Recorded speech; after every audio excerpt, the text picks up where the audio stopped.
শিলিগুড়ি আদালত চত্বর থেকে পালিয়ে গেল এক অভিযুক্ত। শনিবার আদালতে লকআপে ঢোকানোর আগে পালিয়ে যায় ব্যক্তি।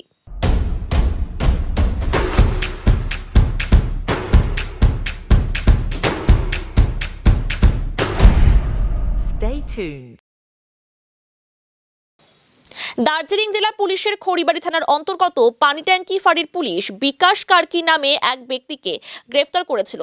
ঝামেলা পাকানোর অভিযোগে তাকে গ্রেফতারের পর শনিবার শিলিগুড়ি আদালতে আনা হয়।